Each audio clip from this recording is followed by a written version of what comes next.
오늘은 조국 전 조국혁신당 대표의 사면 복권 소식과 그 정치적 파장을 다뤄보겠습니다. 8월 11일 조 전 대표가 광복절 특별 사면으로 전격 복권됐습니다. 이 소식이 전해지자 정치권, 특히 범여권의 시선은 벌써부터 내년 지방선거로 향하고 있습니다. 원래 내년 지방선거는 더불어민주당의 압승이 점쳐지던 판세였습니다. 그런데 조 전 대표의 복귀는 그 구도를 흔들 수 있는 변수로 떠올랐습니다. 민주당 텃밭인 호남마저도 경쟁 구도로 재편될 가능성이 제기되고 있습니다. 더 나아가 조 전 대표가 직접 광역단체장 후보로 나설 가능성까지 점쳐지고 있습니다. 특히 호남에서의 영향력은 이미 증명된 바 있습니다.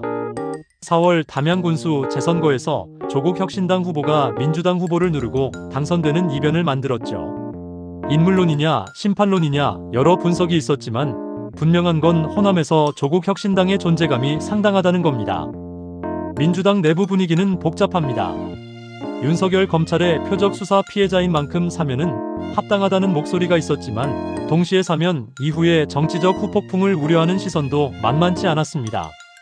일부 의원들은 사면을 공개적으로 요구했다가 강성 지지층으로부터 문자 폭탄을 받기도 했습니다.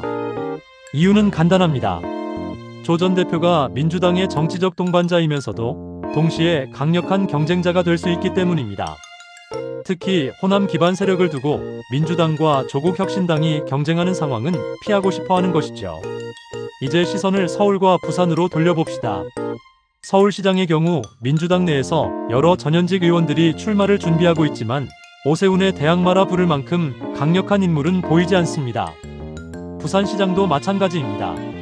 지역주의의 높은 벽을 넘으려면 거물급 인물이 필요하다는 목소리가 나옵니다. 이런 상황에서 조 전 대표가 직접 출마해 정치적 체급을 높이고 추후를 도모할 가능성이 충분히 있습니다. 또 이재명 정부 출범으로 생긴 국회의원 보궐선거에 차출될 가능성도 거론되고 있습니다. 반면 국민의힘과 보수 진영은 강하게 반발하고 있습니다. 송원석 국민의힘 비상대책위원장 겸 원내대표는 수사는 왜 하고 재판은 왜 했나 사면권 남용으로 사법 시스템이 무너진다고 비판했습니다. 또 이번 사면은 조국 친위대 총사면이라며 정권 교체 포상용 사면이라고 직격탄을 날렸습니다. 이준석 개혁신당 대표 역시 시혜적인 사면을 자기 진영에만 몰아줬다고 비판했습니다. 그리고 자기 편이 아닌 사회 전반에는 엄벌주의를 강화한다고 지적했습니다. 여론 반응도 복잡합니다. 리얼미터 여론조사에 따르면 이재명 대통령과 민주당 지지율이 지난주 대비 각각 6.8%포인트, 6.1%포인트 하락했습니다. 주식 양도세 논란과 국민의힘 전당대회 컨벤션 효과가 겹쳤지만 조 전 대표 사면에 대한 반감도 영향을 미쳤을 것이라는 분석이 나옵니다. 그럼에도 불구하고 여권 내부에서는 어차피 할 사면이라면 지금이 적기라는 계산이 작용했습니다. 큰 선거가 1년가량 남은 지금 정치적 불확실성을 미리 걷어내는 게 낫다는 판단이죠. 한편 조국혁신당은 사면을 열렬히 환영했습니다.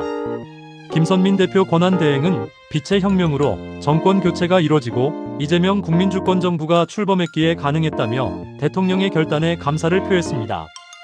당내에서는 교섭단체 요건 완화 등 수건 과제에서도 힘이 실릴 것이라는 기대감이 커지고 있습니다. 정리하자면 조국 전 대표의 사면 복권은 단순한 인사조치가 아니라 내년 지방선거와 한국 정치 전반에 직간접적으로 영향을 미칠 대형 변수입니다.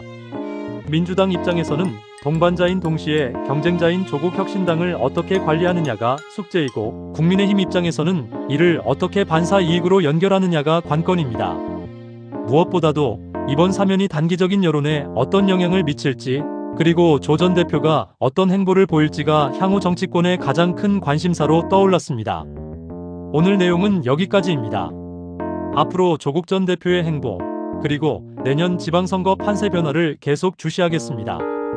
시청해주셔서 감사합니다. 영상 구독과 좋아요 부탁드립니다.